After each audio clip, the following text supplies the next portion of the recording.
Welcome to Chitra's Vedic Cookery, where I bring recipes that align you to the energies of the planets and stars. Today, let's cook with the energy of the sun, the epitome of power, leadership, confidence, vitality.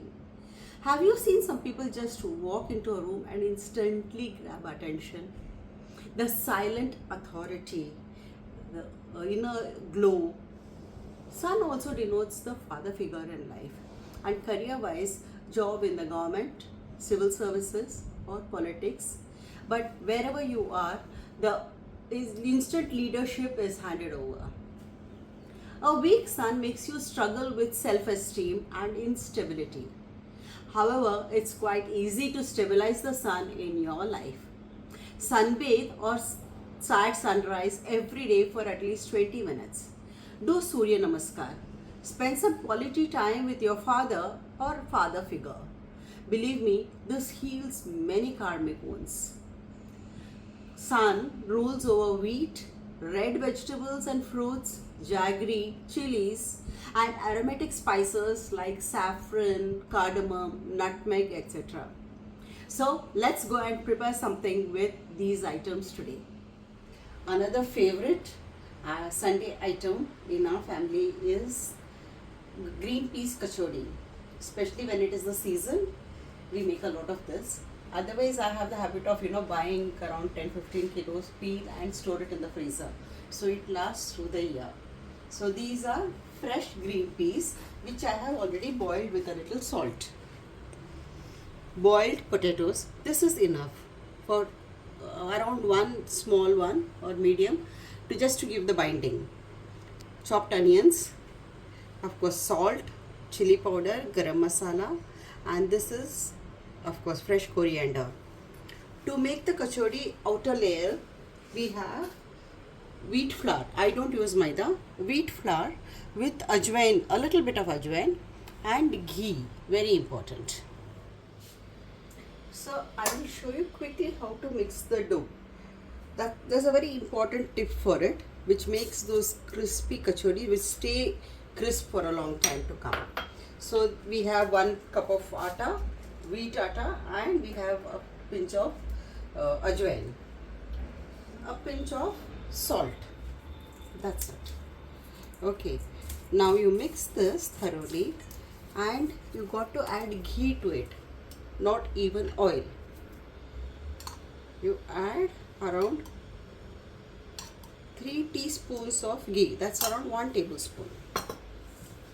This should suffice normally.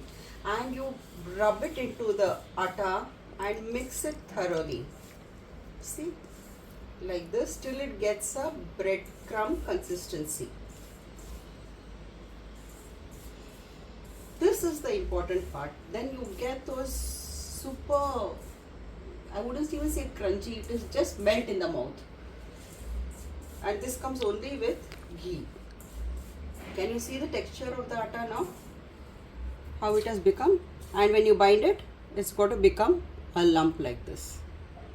So for 1 cup, you can keep the proportion of 1 tablespoon ghee, 3 teaspoons. Then you add water little by little. You don't mix it to a puri consistency, you don't mix it to a roti consistency. It has to be a paratha consistency. When I used to watch the shopkeepers in the sweet mart prepare, they used to do it with maida, of course, prepare the dough, I would be surprised at how soft it is. Wouldn't it drink a lot of oil? Soak it up. Then I understood that it has to be like that. So after mixing the dough nicely, you squeeze in all the oil, the ghee into it, and you keep mixing till it forms into a soft dough as you would make for a stuffed paratha. And let it rest for at least 2 hours after that. That's when the gluten forms and it gets its proper consistency. Cut. So now can you see after 2 hours how soft and pliable the dough has become? This is how it should be. So now I have mashed the potatoes, but not too smoothly. The few lumps of potato in between tastes good. And then we have the green peas, which also needs to be mashed up a little coarsely.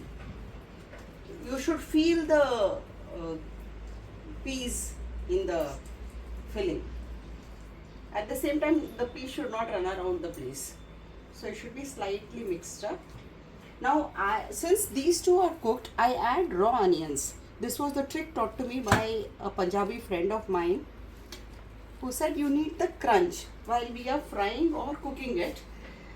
It does get cooked to a certain extent, but the crunch remains. So I never saute and make a sabji out of these fillings before stuffing them, whether it is paratha or kachori. So you add the finely chopped onions, garam masala, salt, chili flakes and dhania. That's it. And mix it up and your stuffing is ready. I had kept the exact measurements so that it would be easy for me to mix. Here. If you don't want to use potatoes, you can also use roasted basil. Roast it well till it gets fragrant and add that, especially when the potatoes are fresh, new, and they come out watery after cooking. You can do that. So now we take a tennis ball size of atta, the mixed atta, and keep pressing in the center like this. Okay, you get a beautiful cup. That's it. And it's very easy to work with wheat flour, this atta, because it's not as delicate as maida or any other flours. You have this. Take the same size as much as you took the atta. That's the size you have to take the filling, and start bringing it together and remove all the excess. That's it. Now you press it in your hand like this, and your kachori is ready. It has to be thick. You cannot press it too much. Okay. Another trick with kachori is you never let the oil heat up. You just pour it into the kadai and start putting these kachoris in it. Okay, can you see it has gone right down and it is just bubbling up. The oil heats up and this keeps cooking. The covering is so thick that it has to cook from within. So you have to put it into literally cold oil. It will be barely lukewarm because you would have poured the oil and started making. So don't touch it. It will come up on its own and only then you are supposed to turn it over. So the delicious green peas kachori is ready. I have made it with wheat because sun rules wheat. So I wanted to show you with this, and in my house normally it's made with wheat. But if you like it, that white crispy texture, then you can also make it with maida. In fact, it is made with maida in the shops. So please enjoy. When your inner fire feels dim, a sun-aligned meal can reignite it. Subscribe to Chitra's Vedic Cookery for more celestial recipes that feed your soul. Comment below if you feel connected to the energy of the sun. Like, share, and tag someone who needs to reignite their light. Because remember, when your sun shines, the whole world notices.